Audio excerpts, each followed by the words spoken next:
Welcome to Blaise the Trail podcast, bringing you authentic and vulnerable stories that will inspire you to breathe fire on this world and become your own hero.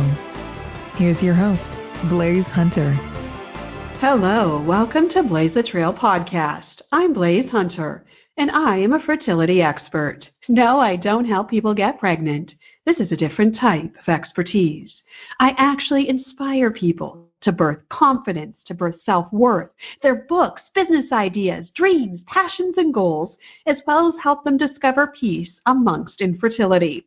After going through my own sets of traumas and tragedies, dealing with a rare disease, and experiencing 3 miscarriages, I decided to take charge of my life and not let life happen to me, but rather become the hero of my own life. I am not barren. I continually birth my purpose every day. So that's why I've created this show, to demonstrate how even though we all experience setbacks and disappointments, we still have a destiny to birth.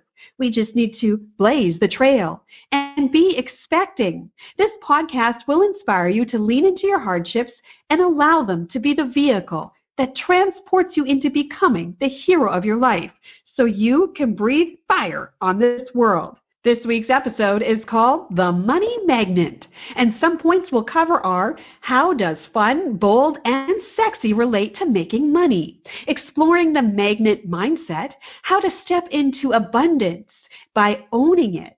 Uncovering the juicy details of our belief systems surrounding money. And I have my friend here, Rosalyn Fung, to speak on this topic. Rosalyn is an intuitive mindset and visionary business coach, international speaker, best-selling author, former psychologist, podcast host, and mastermind and workshop facilitator on topics of self-love, mastering your energy, money mindset, and client attraction marketing. She's a co-author of the international best-selling book, What Self-Love Got to Do with It. Rosalyn has been featured in Huffington Post, CBC Radio, and has spoken for Fearless Women Summits, This Woman Means Business, and Harvard University. As a former psychologist of over 10 years, a second-degree black belt in karate, and a Reiki master, she combines the power of neuroscience, psychology, and spirituality to help you get out of your own way, unapologetically owning your worth, get you aligned with your purpose, and unleash your inner warrior so that you can have the mindset and business strategies and systems to create a successful business.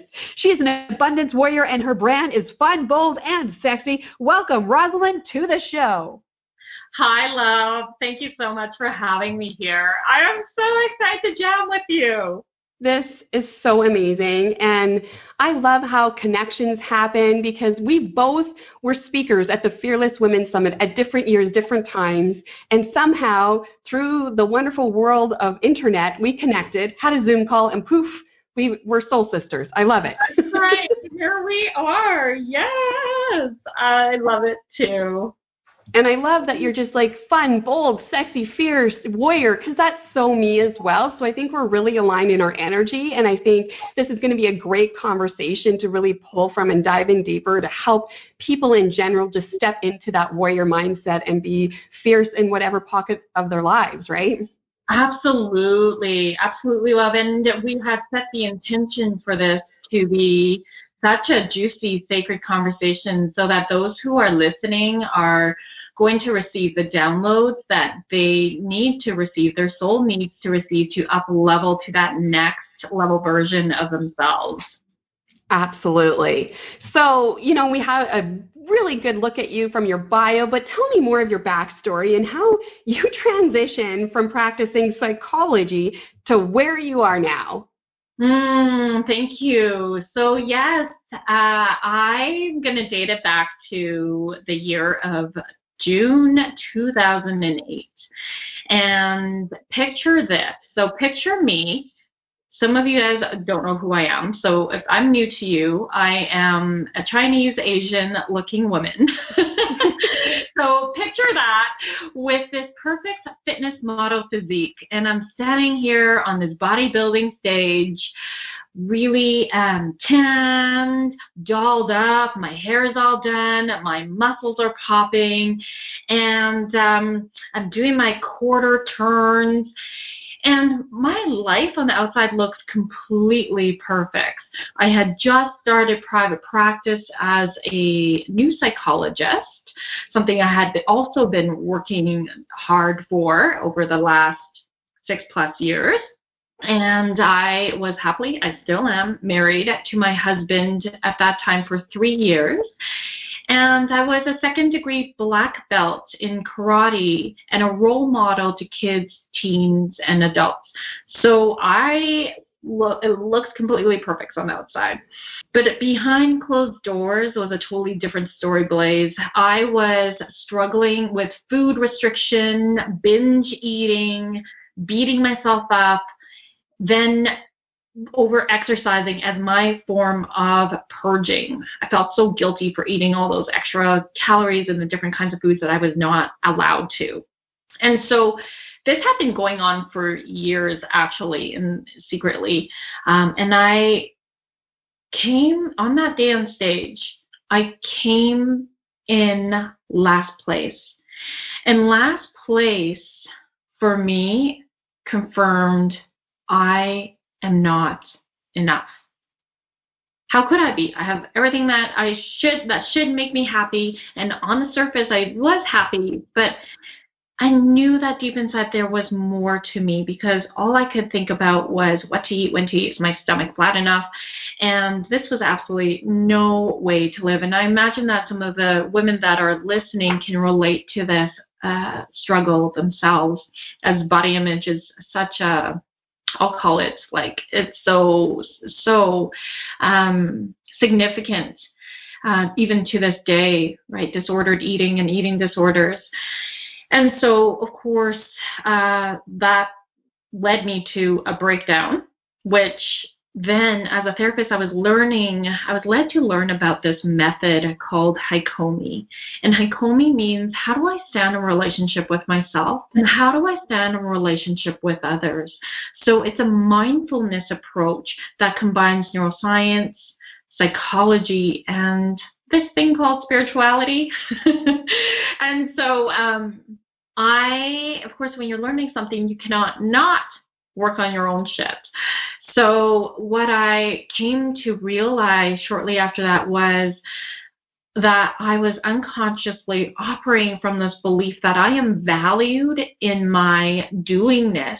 So my performance, my achievements, my status, my titles, rather than my beingness, who I am.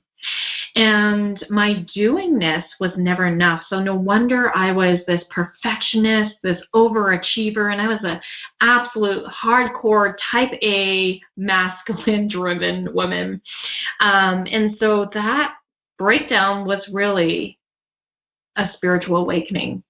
And I learned how to slow down, really embrace the art of coming home to myself. I really learned how to embrace perfectly imperfect. So really that breakdown was my spiritual awakening.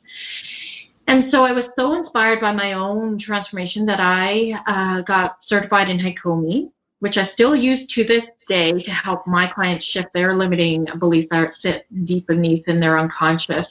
And it's such a powerful method. And I also at that time got certified in eating psychology, and really shared my story publicly to defy what society sees as body image and ties in with self-worth. And I blogged about this, where I had a before and after photo. The before was me as this perfect fitness model physique, and the after was me 10 months after I gave birth to my first son. So it was a lot softer. I was still healthy looking, but a lot softer.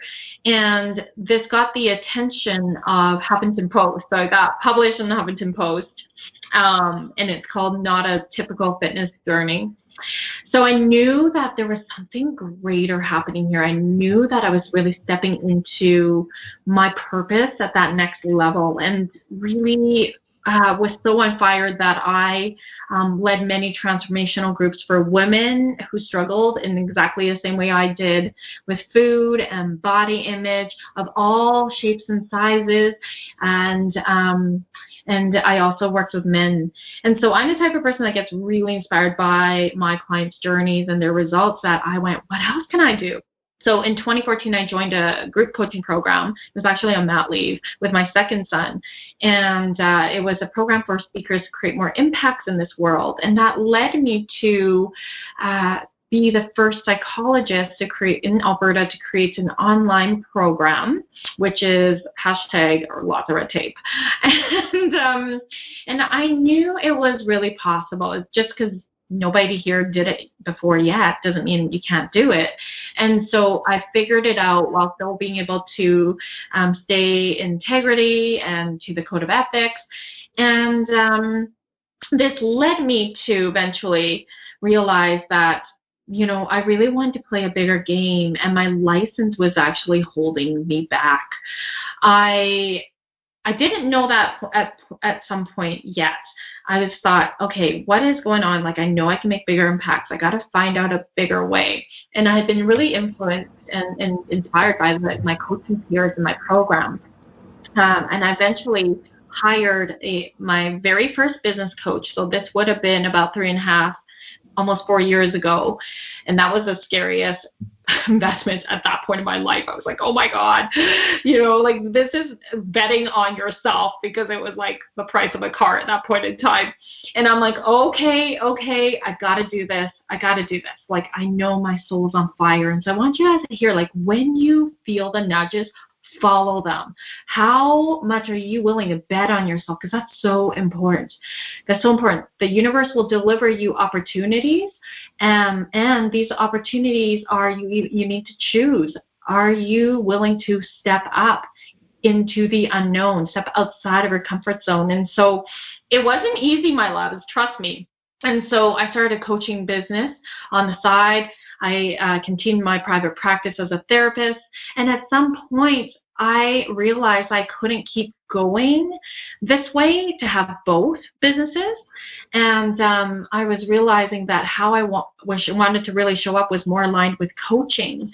And as a coach, I was really like attracting women entrepreneurs at that time, and which was my surprise, because I was a self-love coach and I wanted to continue with the body image and self-love coaching. But women entrepreneurs are coming to me, and really it's always the foundation of how I work is about self-worth and self-love and belief in yourself and being unapologetic.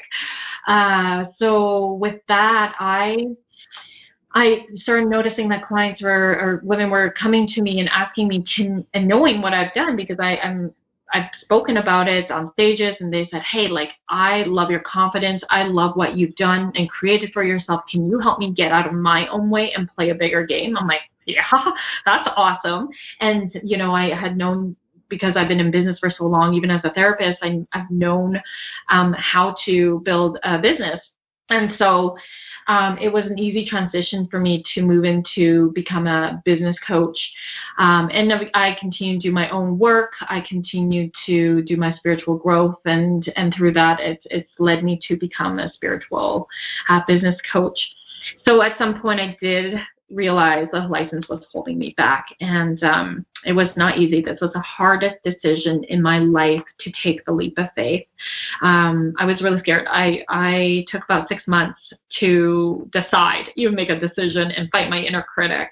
And what my inner critic would say, and this might be helpful for some people to hear, so you know that you're not alone, and it's totally normal this comes up. It's just trying to protect you. But it would sound really logical, like, Roz, you make really good money as a psychologist, and what if you fail in your new business? Like, you're half responsible for your family. You've got young kids. Is this really the time to do something as crazy as this? And then it would say something like, oh my God, you're actually going to demote yourself from a psychologist to just a coach. Anybody can be a coach. It's not a regulated profession. The ego is really big. And then my inner critic would say, who's going to pay for your services when you're not covered under benefits anymore? Okay, maybe my ego wasn't that big. So And then even though like all the proof and evidence was happening that people were paying, and seeing me, and I was making more money as a coach, I was more fulfilled because I was just like, holy moly, I get to bring in all parts of me. I get to talk about business too, which I get so jazzed about. Like my inner critic was so loud and it was driving the bus. And the biggest one that was really hard was, are you willing to risk disapproval from your Asian parent, especially your dad? In our culture, it's very emphasized that you have this high status profession and you do really, really well. You have a certain status in life. And so, that was really hard for me. In fact, my dad couldn't understand for a while. And the worst thing happened. I could sit in it because I've done enough work to see like it wasn't about me, but he really projected his anxiety and fears onto me. And at some point in time, I won't go into details on this one. I do in my podcast, but my dad stopped talking to me for a while, and like the worst that could have happened. And now, fast forward, my dad is like one of the biggest supporters and cheerleaders because he sees the impacts I'm creating. I'm literally standing in my dream, something that I never thought was possible even just 4 years ago, where I have a very fulfilling business and abundant business in all forms. I'm working with clients that I'm just like, holy shit, more of this universe. I just love that my clients love paying me. I love working with these clients. I can't believe I get paid for with working with people like this. I get to give back even more because the more money I have, the more money I can contribute to in the world. I have more time freedom. And life, no, it's not perfect. Of course I'm human. And I honestly can say that it took me 3 years to get to this place of super flow. And we'll probably talk more about this, Blaise, and how I got here in terms of like mindset and, elevating our vibrations, because I love jamming on that. But honestly, those of you who are listening and you're feeling like you're doubting yourself, you're comparing yourself, feel like you're a fraud, imposter syndrome, know that anything is possible, and where you put your attention is where your energy flows. So this is about you creating your own reality. Anything is possible. I love that. And I love you taking us through that journey and that thought process, because I think we need more encouragement to talk about that journey, not just the cliff notes, not just the bullet points or the highlights, like what transpired. And I love that because I also had body image issues, and that's what my book is about, and my journey. And, for such a long time, I was like, it's just me. Like, I just think this way. But the more I've talked about it and connected, and I'm sure with you too, is that we're realizing every woman struggles with self-confidence, with body images, self-esteem, with their identity. And because this world has put such an importance on body, on that being the measure of your worth, of your beauty, of your purpose, that we put all our energy into our physical bodies rather than our soul muscles, right? And so, but you're out there and then you're realizing, and we all have these moments where we're like every skinny person would have a good self-image if that was the key, right? Just being skinny and fit, but they're not. And they're almost, the more skinny and fit you get, if you haven't worked on the image, on the inner image, then it's almost a worse kind of image that you have of yourself. Because many people think, oh, if you're skinny, you have good self-image. It's like, nah, like we all struggle, right? Yes, exactly. And so instead of these masks of like bodybuilding and skinny and whatever we put out to put the mask that we've got to put together, your career, wherever we put that mask on, then we don't actually work on like being flawed and imperfectly perfect, right? We work on the mask, and it's so much more important to be real and flawed than portray fake perfection. Don't you agree? Absolutely. And I feel like that's part of being a magnet, to magnetize more soul tribe into your life, in your personal life, into your professional life, is your ability to be real and relatable. And how we do that through our flaws, and to show we are imperfect beings. And because everybody can relate with that. Nobody can relate with perfectionism. And when we have masks, people feel that. They can feel like, something's like a little bit off. Like I'm not quite feeling like I'm really connecting with this person. And so that actually can repel people. Yeah. We're trying to be too perfect. And when we're too much in our own heads. And I love that concept of masks, because all of us, I mean, I've had tons of masks in the past, and I'm still continuing to learn and be like, what are the masks, like, what are my blind spots, right? And I do realize at the core of everything, which is why I'm like obsessed with personal and spiritual development, is like being able to release any blind spots. And we can only know and learn about our blind spots when we're in relationship. And people give us feedback, and when I say relationship, I mean like a coaching relationship or a group coaching, bigger context like that, where it's set up so that you can see your belief systems your belief system coming up. I think it's deeply valuable so that we can see, how you do one part of your life is how you do all parts of your life. So where is this showing up, and how is it supporting me or not? Yes.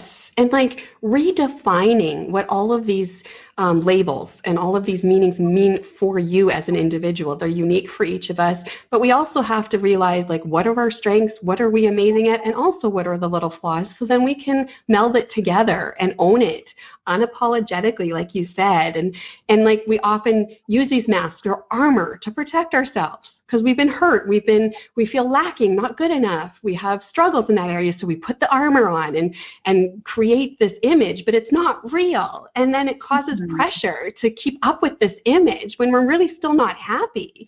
And, we think about the words fun, bold, and sexy. I can't be fun. I lose control. I need control because I'm so out of control on this other front.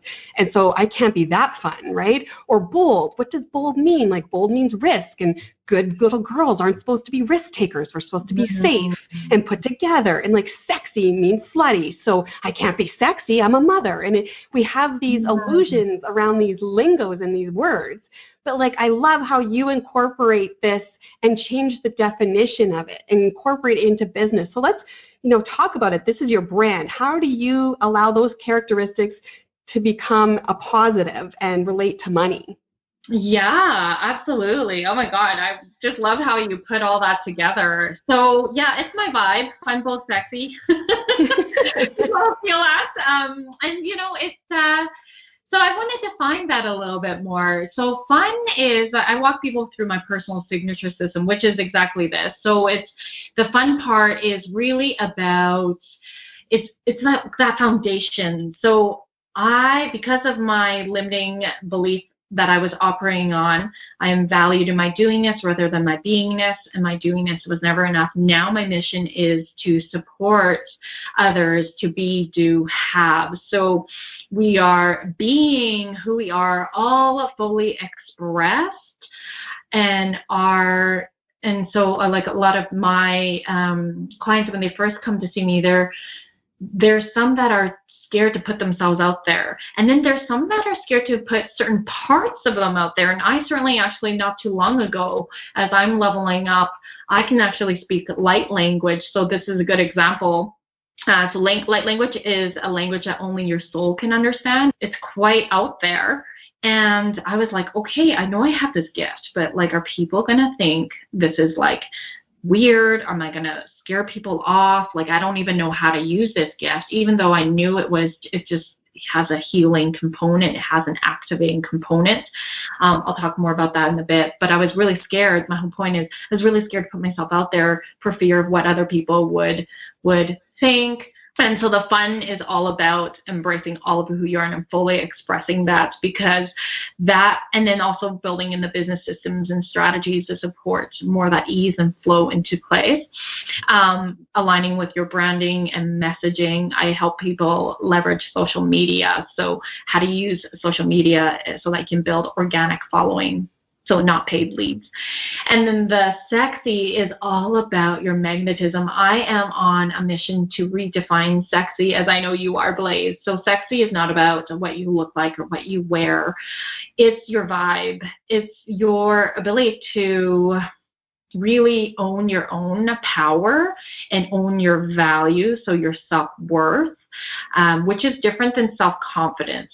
They don't work hand in hand. So if you go think about my story, I was really confident. It's about your ability to do things and belief in yourself to do things really well. I was really confident. But self-worth is about the value you hold of yourself. I had very low self-worth back then. And now, today, I have tons of self-worth. But, and my confidence, it depends. Am I confident to speak in front of a huge crowd? Yes. Am I confident to cut my kids' hair? Oh, hell no. Like, don't even give me scissors. Like, my kids' hair grew during COVID. I'm like, you guys, your hair is growing. But am I confident to learn? Yeah, sure. So it's related to the activity itself. They're separate. And I think a lot of people get confused about those two and mix them up as the same thing. Sexy is all about your self-worth. It's all about you owning your money story, meaning knowing, I really want you to know that money, abundance comes in all forms. And abundance is your birthright, including the form of money. We have a lot of money stories, and that also relates then to, as an entrepreneur, your ability to ask for money, to receive money, to keep money, to play with money, to have fun with money, if we're so constricted and limited in our beliefs around money. So I really love helping my entrepreneurs really manage their energy and their mindset in this sexy pillar, because the more you open up, the more expansive you are, the more comes to you that's aligned with your big vision dream. And then also I help my entrepreneurs, they're often speakers or wannabe speakers, so we really help them figure out the signature story that's going to help them convert bring more leads in and then convert those leads. So it's like a speaking and selling format, and it's really fun, soulful selling. And then bold is literally putting yourself out there, literally taking the courageous action. Confidence in this arena only comes from taking courageous action. So that's where we put your messaging out there on social media. That's where you come on stage and you speak, or Facebook Lives or Instagram Lives, but you really put yourself out there so you become even more visible. And we can have a quiet boldness. It's related to who you are authentically. Okay, so I hope that gives a good sense of my personal. Yeah, that's amazing. And you're really helping us, like we had talked about, is like redefining what those words mean. And then you dipped into like how our belief systems surrounding money. And that's totally true, because we all have these mentalities around money, whether they're positive or negative. We all have been ingrained from childhood, your belief system around financial security or finances or money in general. And it's amazing to see. And then, like, I'm sure you've noticed too, like, I see so many amazing, talented, educated, fierce people in this world. They've got all the courses, all the education, all the marketing and branding, but aren't making money. And so do you think that's partly because of that belief system surrounding these words, bold, sexy, fun, as well as money in general? Do you think it's because we have an attitude towards these words that we're not really seeing the fullest potential in our lives come to fruition? Yeah, I think that might be some people's story. So it's like looking at, because under the umbrella of money, there's the aspects of what is your relationship with money. And then there's also another aspect around what is your relationship with selling, right? Selling could be a really dirty word. Yeah. It can be, I really had to work through my own stuff. Me too. I think of car salesmen initially, right? Oh, wow. Yeah. So that was my initial, like, if I'm selling, I'm a used car salesman. That kind of, pressure tactic, right? Like, and that was my attitude, and I had to change that. So I can totally get what you feel about that, right? Like your attitude. And I actually had a traumatic experience. My very first conscious memory of selling was when I was like 8. I can't remember if I was like 8, 9, or 10, but I remember sitting in this office with my parents on vacation, and they were dragged into a timeshare meeting privately. And I was, reading more or whatever. And then all of a sudden, the sales women and men, like you were yelling, like you could feel the energy and the tension in the room. They were literally yelling at my parents. They were like really like leaning into my parents, and my parents, I could see them like leaning back and looking terrified. Like I was traumatized, and I could see like they were like feeling pressure to buy this timeshare package, and they caved in. And then after that, I saw my mom like argue with my dad. She was getting mad at him for caving in. And that was my very first traumatic experience. I was so scared. I was crying. I wanted to get out of there. And I had to work through a lot of that so that I don't also see selling as salesy and growth pressury, because yuck, right? Nobody wants that. And so that's what I teach today. But I also feel like when it comes to, perhaps not making money, sometimes, and this is common too, so for the listeners, just to check in, are you playing small? Because if you were to play bigger and you were to actualize your next level dream, whose toes would you step on? What relationships would change? So would that be maybe your spouse, right? Maybe there's a belief that you can't make more money than your spouse. Mm-hmm. Right? Like, look at your home life. What were the messages? Could it be then your parents would like that? Would you'd be overstepping something there? Could it be, you putting you in that position of being so uncomfortable that now people are going to think you think that you're better than them? So there's a lot of emotional risk involved.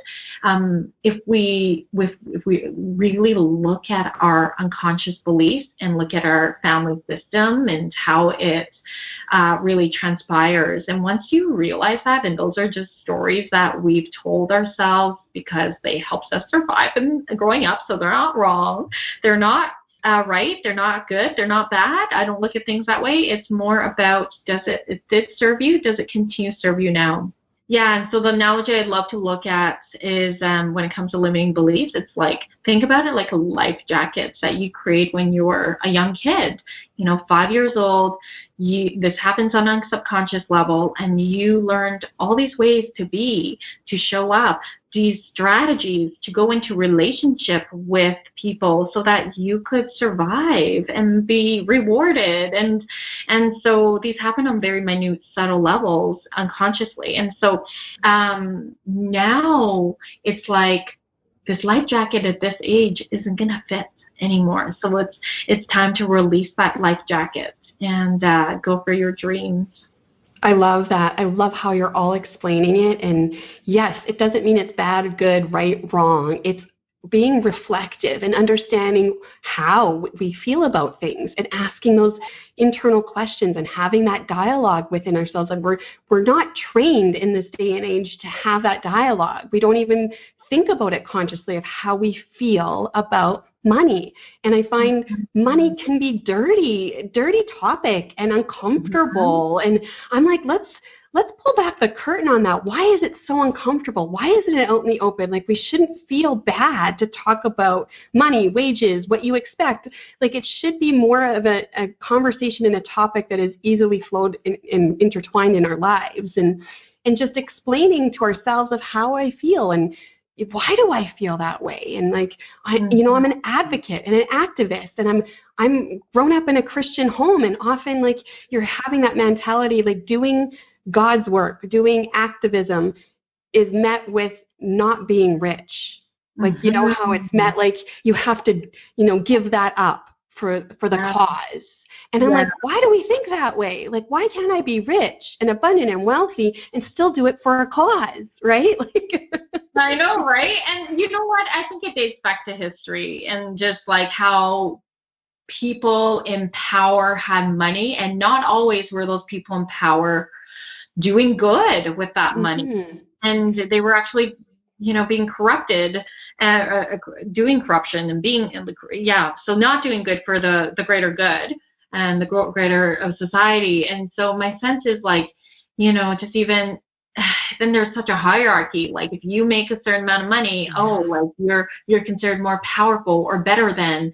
And I think it's really like dismantling that and just shifting, not just, I mean, it's a big job, shifting into the different energy that money is sacred. And if you're a good person and you have more money, you're just going to do more good with it. Yeah. And I think bad. You're not a bad person to choose the money route. It's whatever resonates with you, right? Like, and if you're a bad person and you have lots of money, you're going to do bad things with it. It's more of an internal thing. So you're not going to change who you are because you have more money. You get to do more good with it. You get to give back more. You get to imagine what you would do. And I think that's the other piece is a lot of times there's a pattern where perhaps you can get money, but it's hard to keep it. So there's this impulse like, oh my God, I have more money than I am used to in my bank account. Oh my gosh, now I gotta spend it. And it can be a very unconscious thing, so that you're attracting, subconsciously you think I'm only good enough for this amount of money. And anything over that, it makes me so uncomfortable. So I'm going to give it away. I'm going to spend it impulsively. And this is a very unconscious process. So anybody that's listening is going, those are my behaviors. I want you to look at that and create a new neural pathway, a new belief system that you can level up your income brackets. You can expand your space for more money. And what would you do with that money? So, you can invest, you can save, you can donate, you can do all these things. And I don't think it's a or. It's like you can do all these things all together. You can spend all yourself. You absolutely are worthy. And I hate the word guilty pleasure because I will not ever pair. I think that's also a thing that we need to diminish is pairing guilt with pleasure. Yeah. Because it is all about indulging in things that give you so much pleasure without the freaking guilt. We have desires. That's a human need, feeling, and I think it's very normal. We have desires and we have pleasures, and we're allowed to feel good. We are allowed to feel good. It is our birthright to feel good. And that is also, I feel like, another limiting belief that people have. Is we don't allow ourselves to feel good. We need to lower our, when we elevate our energy, we're like, oh yeah, okay, but it was just this one time. And then we make decisions from a lower vibe place. No, your new minimal standard is that place of elevated pleasure, is that place of desire. And so you've got to decide, how am I going to continue living in this place? But if you have a belief that you're not worthy of this and this is just something that you're not allowed to have, you're going to lower your vibe and you're going to go back to your comfort zone, right? It could be another extreme too, it's all about the money, right? We got to look at our mentality of the other angle as well, where I see people and it's just money, money, money, money. And I'm like, money is so important, but is it everything, or is it a byproduct of your passions and who you are? And, so sometimes shifting the mentality of money and how we feel about it to getting back to the core of what we're doing it for, and therefore being accepting of money, but not let it be the ultimate priority. Because is that the goal, or is it to follow where my destiny lies, and therefore I accept what is the byproduct of that, right? So it's like finding that nice, and I don't like even the word balance, but it is somewhat of honing in the two extreme mentalities surrounding money, isn't it? Yeah, money flow is how I'd like to see it. Yeah. Yes. And I mean, I've met people who are multimillionaires and they have the same problems, money doesn't solve problems, right? And so it's all internal work. They've got their normal human beings too who have their own shit. So money doesn't create happiness, right? Fulfillment comes from stepping outside your comfort zone. So it comes from growth plus contribution. So giving back in whatever way that is. And I always like to emphasize is showing up and sharing your gifts with the world. Of course, there's also the giving back of donation, of volunteering and giving your time. Absolutely. Love, everything. Yeah. I really believe we all here are here with a soul purpose, and it's living in your purpose. That's a contribution piece as well. It's your sacred responsibility to live in your purpose, and also having faith. And so when I say having faith, I mean knowing that there's something greater than beyond yourself, whether, that is the universe, that is God, that is whatever you don't have to have a certain faith to believe in, but just to know that, the energy of the collective as a whole, there's something there. Look for synchronicities, look for signs, and the universe is always here to support you. You just need to be open for the guidance. You need to have that mindset, because I'm a Christian and I believe in God's divine purpose for me, but I also know I have a responsibility to get my mindset right, to meet that destiny and that purpose, right? So let's talk about a little bit about having that monetizing and mindset, that magnet mindset of, honing in, because we can also be repellents. So it's a push-pull. Like, you need to know where you're, are you being a magnet for good or for the negative, right? And you have to have a conscious effort to do it, right? Yes. Okay, so the magnetizing mindset. So being magnetizing is a vibe. It's an energy. So I want you to think about somebody in your life who you're just like, oh my gosh, I love and adore this person so much. Think about somebody in real life, so not a celebrity. What is it about that person that you really feel attracted to energetically? Okay. And it's usually because they are caring, they have empathy, they're compassionate, they're open-minded, they're supportive, they're loving, all those beautiful characteristics that we love in a person. And then you can think about somebody in your life where you're like, frig, I'm so freaking drained by this person. And think about and this is no judgment, okay? This is absolutely no judgment, because, we all have aspects like this in ourselves, and this is about managing that. So that person that feels really draining, usually they're probably takers versus being a giver, right? We need to have a balance of both. But they're usually taking. Maybe they only talk about themselves. Maybe put other people down. They're very led by fear. Maybe they're so anxious and they can't really have the ability to speak outside of the one topic they're so obsessed about that gives them anxiety. So these are just examples. I mean, they could be rude. I mean, we could go through the major obvious ones. They're not kind people. And so that's repelling. Right, I'm giving major white examples, but really it's about your vibe, and it's really about, again, if you're doing your own inner work, look at how you talk to yourself.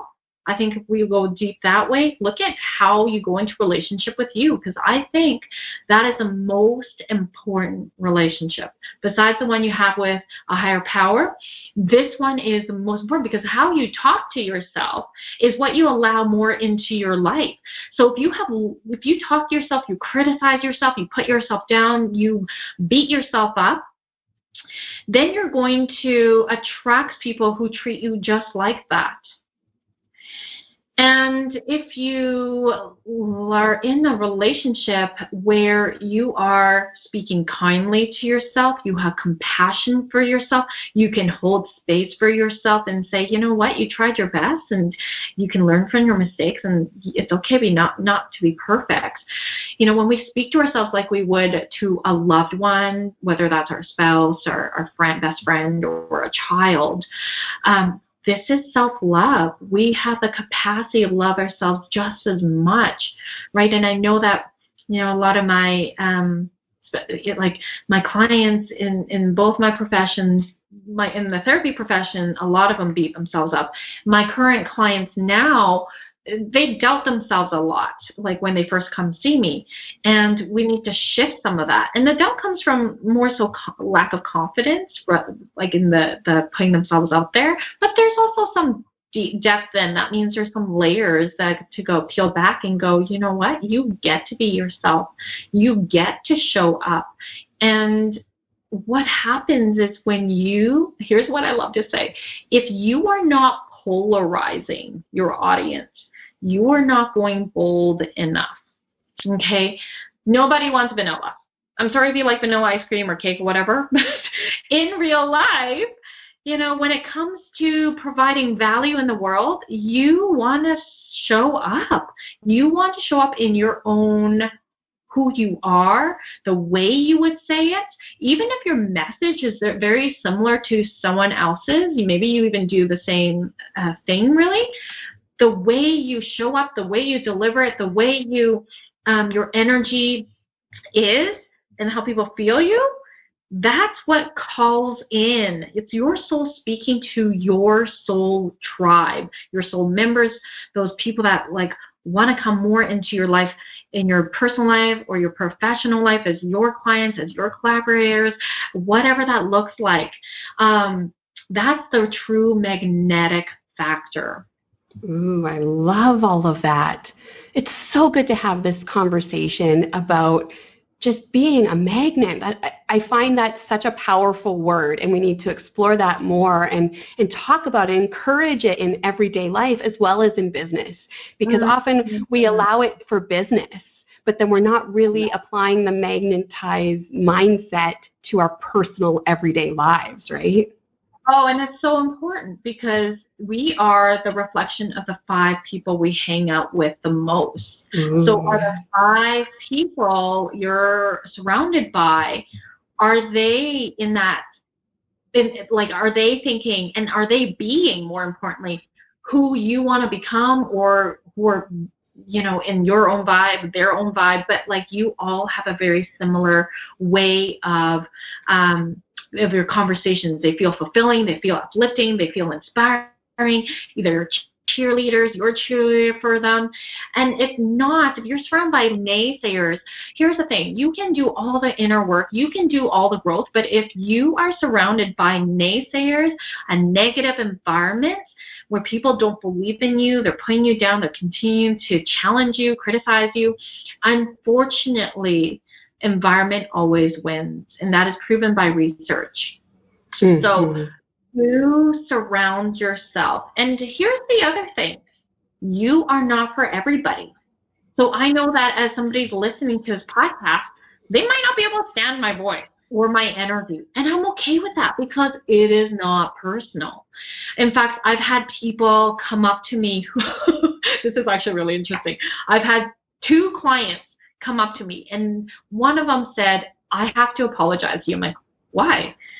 Because a year ago, when I had I did not know they even existed, this client person saw me speak at an event and immediately decided, I don't like her. Something about her, I'm resisting. And so when she apologized to me, she realized it was because she wasn't ready to hear what I was delivering, which was truth. Right? I mean, there's multiple truths, but my truth. And now she really resonates with my truth. The other client also said the same thing. She said, I have to admit, I couldn't stand you 3 years ago. And now she can't get enough of me. So, sometimes it's people, you're going to say stuff that's going to really trigger people. That's not in your control. What's in your control is you stand up, you show up, you share your truth, and the people who are ready to receive it, ready to hear it, lean in more, and they're like, ooh, I need to hear more from Roz in this case, right? And so, yes, and there's going to be people who will never resonate with me. It's not personal. I am cool with that. Abundance mindset and embodying abundance is there is more than enough to go around. And that's also related to money too. Sometimes there's beliefs that if I make lots of money, that means someone else gets less. No, it does not work that way. The world doesn't work that way. Money comes to you, through you, and circulates around you, as well as now what are you going to do? What do you get to decide to do with this money? It can circulate wherever you want it to go.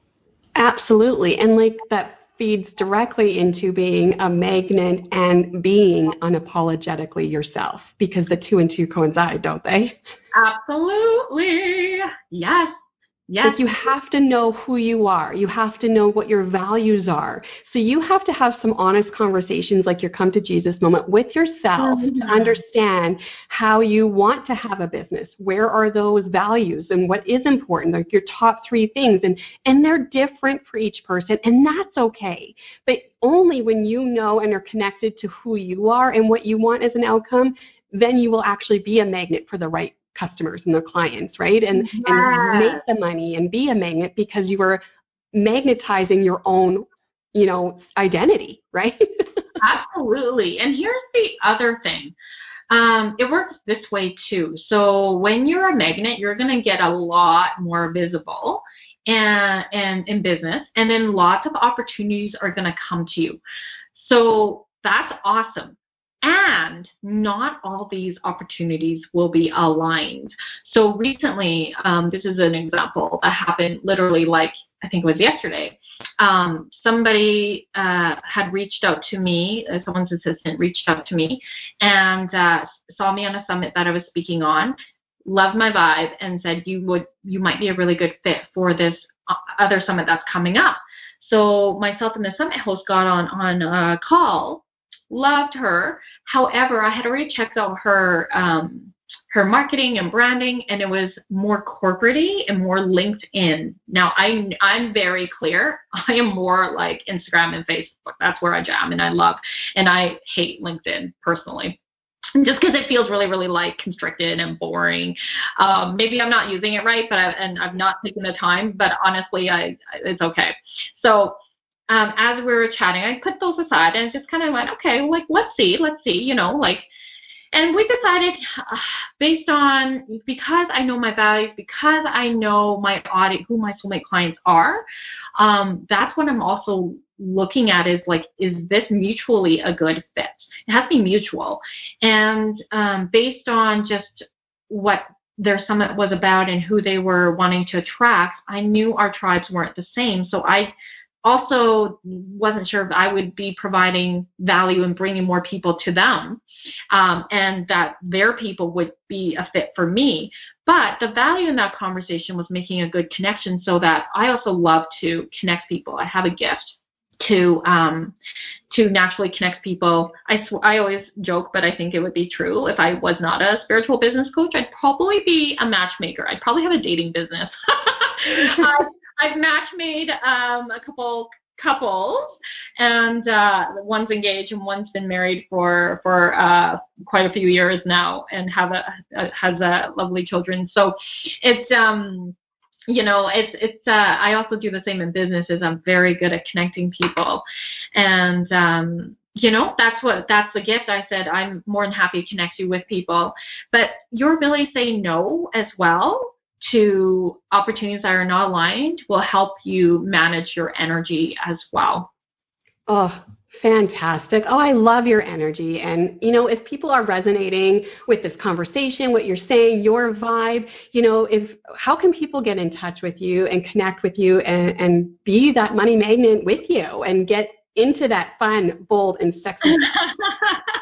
Thanks, love. So I have my website, Rosalyn Fung, ROSALYNS. It's like have some fun. Like I literally have the word fun in my last name. So exactly. It's so suiting for me. So FUNG.com. Now, I also would love people to come and play if they're really resonating. In my free Facebook group, it's called Magnetize and Monetize for coaches, healers, and entrepreneurs, where I give lots of high-value tips on how to magnetize and monetize. Surprise! And leverage social media doing so. And then I have my podcast called Activate Your Soulgasmic Business. And you can find that pretty much on all podcast platforms. And I do have a free 5-day challenge coming up. It's called 5-Day Self-Promotion Challenge. So this is for coaches, healers, practitioners, light workers, leaders who are here. You're doing the work to help transform lives, that's you. Absolutely come and play in this. You're struggling with marketing yourself. You're struggling putting yourself out there. You're struggling, maybe you're not struggling with that, but you are struggling with actually understanding how to leverage social media. You're not converting. You're not bringing leads in and then converting them. Come and play in this free 5-day self-promotion challenge. I'm going to share with you how to soulfully sell, market, and sell yourself. So you can go to www.7, okay, so 7figureconfidence.com/challenge. Wonderful. Oh, thank you so much, Rosalyn. One more, sorry. Yeah. Instagram, Bold Sexy Warrior, is where people can connect with me as well. Oh, fantastic. That's perfect. Thank you so much for giving that out and inviting people in and creating that safe place and that energy to let people lean into it, to really investigate how I can step into that and be an amazing magnet on all different facets of my life. And, I just appreciate you coming on, and thank you so much for joining me. Thank you, my love. This was fun. I really love sharing my wisdom, and I certainly hope that those who are listening really receive the downloads that they need to receive to take their next inspired action. Absolutely. And it's amazing to have these authentic conversations, talking about different topics, giving us different, perspectives on it, and understanding like, hey, I maybe never thought of it that way, and that's really cool, and I really resonate with that, and I need more of that, or I need less of that. And it's just a fantastic way to be the best versions of ourselves and be the heroes of our lives. And just to recap what we talked about today, the difference of self-confidence and self-worth, how to redefine what fun, bold, and sexy means to ourselves and step into this mentality, what our belief systems are surrounding money, how can we embody the magnetized mindset, and how being a money magnet is directly linked to being unapologetically ourselves. And so that's all because of Roz coming on today and really sharing her passions and her purpose and her expertise, and I love it. Thank you so much. If you want to learn more about my consulting programs, purchase my book, or have me speak at your next event, visit blaisehunter.com. I do have a free offer as well for my listeners. Head to my website, the free offers tab. There is a video about how to map yourself back to peace and balance in the day when we're feeling overwhelmed and anxiety. I can lead you back through the map to arrive at a peaceful, balanced state, destination. Thanks again, Rosalyn, for coming on the show. That's it for this week's episode. Challenge yourself to be vulnerable, lean into the difficulties, and have those open conversations so we can rise up and be the heroes of our lives, and let us breathe fire together. If you've enjoyed this show, please subscribe and support Blaise the Trail podcast. Reviews are always welcome and very much appreciated. Thanks for listening. I'm Blaise Hunter. You've been listening to Blaise the Trail with Blaise Hunter. To learn more about how you can breathe fire and unleash the hero within, or to listen to past episodes, visit blaisehunter.com.